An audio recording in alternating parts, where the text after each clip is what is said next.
Welcome to our channel. నేను నవీన్. దేశ సేవ కోసం ప్రాణాలు అర్పించినటువంటి సంతోష్ గారు ఇప్పుడు ఆయన తల్లి కూడా దేశానికి సేవ చేసే విధంగా ఒక నిర్ణయం తీసుకున్నట్టుగా తెలుస్తుంది.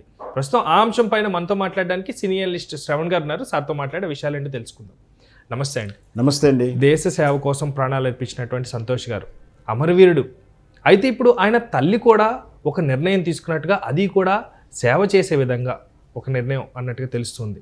అయితే దాని గురించి కంప్లీట్ డీటెయిల్స్ ఈ దేశ సేవలో ప్రాణాలు అర్పించినటువంటి వీరుడు మనందరూ తెలిసిందే కర్నల్ సంతోష్ బాబు. అయితే కర్నల్ సంతోష్ బాబు ప్రాణత్యాగం విలువ అయితే అట్లాంటి వీరుని కన్నా మాతృమూర్తి ఎంతో గొప్పదని మనందరికీ తెలిసిందే. వాళ్ళు అంటే కర్నల్ సంతోష్ బాబు సూర్యాపేట వాస్తవ్యులు. రేపు జరగబోయేటువంటి మున్సిపల్ ఎన్నికల్లో వాళ్ళ 44వ వార్డులో వాళ్ళ మాతృమూర్తి అయినటువంటి మంజులా ఉపేందర్ గారు వార్డు మెంబర్గా పోటీ చేయడానికి నామినేషన్ దాఖలు చేసినట్టుగా సోషల్ మీడియా ద్వారా వార్త వస్తుంది. మొత్తం మీద అంటే వీళ్ళు అంటే ఆ మాతృమూర్తి దేశం కోసం ఒక పుత్రుణ్ణి ఇచ్చింది.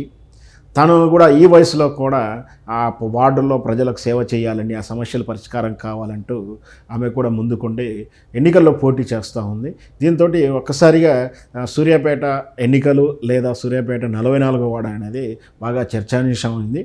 సో మొత్తం మీద ఆమె ఏ పార్టీ నుంచి పోటీ చేస్తున్నది ఇక్కడ ముఖ్యం కాదు. అంత గొప్ప మాతృమూర్తి పోటీ చేస్తుంది.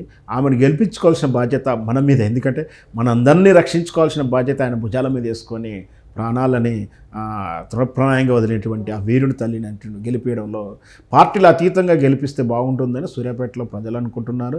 ఈ వార్త తెలిసిన యావత్ తెలంగాణ ప్రజలు కూడా ఆమె గెలుపు కోసం కృషి చేస్తున్నారు. ఆమె గెలవాలని కూడా ప్రార్థన చేయడం కానీ, ఎవరు గెలిచినటువంటి వాళ్ళు ట్వీట్ చేయడం కానీ కోరుకుంటున్నారు. అయితే కౌన్సిలర్గా ఆమెకున్నంత వరకు పరిధిలో, ఎందుకంటే చదువుకుంటే నెక్స్ట్ ఏదైనా అప్లై చేసుకోవచ్చు, కానీ వయసు కానీ లేకపోతే చేసే ఓపిక కానీ, అంటే ఆవిడకి ఉన్నంత వరకు రీజియన్లో ఆవిడ సేవ చేయాలనుకున్నదే ఆవిడ అనుకున్న ఏమంటారా కంప్లీట్? ఖచ్చితంగా అంటే వాళ్ళ అలాంటి ఆలోచనలు ప్రజాసేవ, ప్రజలకు ఉన్నటువంటి సమస్యలు తీర్చాలని కానీ, వాళ్ళ సమస్యలు తీర్చాలని ఇట్లాంటి ఆలోచనలు ఉన్న వ్యక్తులు కాబట్టి అంత పెద్ద గొప్ప కుమారుని కన్నారు. అతని పెంపకంలో కూడా ఆ లక్షణాలు ఉండబట్టి ఆయన మిలిటరీలోకి వెళ్ళడం, సైనికుడిగా మన దేశం తరపున ప్రాణాలను లెక్క చేయకుండా తృణప్రాణాయంగా ఆ శత్రు సైన్యాలని, శత్రువులను, పాకిస్తాన్ ముస్కరులను వాళ్ళని తుదముట్టించి తన ప్రాణాలు కూడా అర్పించినటువంటి గొప్ప వ్యక్తి. ఆ పెంపకం కూడా ఎట్లా ఉంటుందో మనకు అర్థమవుతుంది. కాబట్టి వాళ్ళు కూడా వాళ్ళ ఉండేటువంటి వార్డుల్లో ఆ సమస్యలు చాలా ఉంటాయి. కొన్ని సమస్యలు పునరావృతం అవుతూ ఉంటాయి. అంటే డ్రైనేజ్ ఒకసారి తీసిన తర్వాత అయిపోదు. అది డ్రైనేజ్ లాంటి సమస్యలు ఎప్పుడు తీస్తూనే ఉండాలి. రిపేర్లు కానీ, రోడ్డు విస్తరణ కానీ, క్లీనింగ్స్ కానీ, అంటే ఒకసారి ఎస్టాబ్లిష్ చేసి ఉన్న సమస్య తీరవచ్చు, కొన్ని తీరకపోవచ్చు, అంటే పునరావృతం అవుతూ ఉండాలి. అట్లాంటి సమస్యలు ప్రతి వార్డులో ఉంటుంది. అవే కాకుండా ఎప్పటికి కూడా కొన్ని సమస్యలు ఉంటాయి. అట్లాంటి సమస్యలను ప్రజలకు సేవ చేస్తూ తను ఇంకా ఈ వయసు ఆ వయసు అని కాకుండా ఈ వయసులో అయినా సరే తను చేయాలని ముందుకు రావడం నిజంగా స్వాగతించాల్సిందే.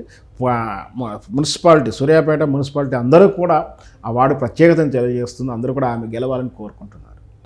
Thank you sir. Thank you so much. Thank you viewers. Bye.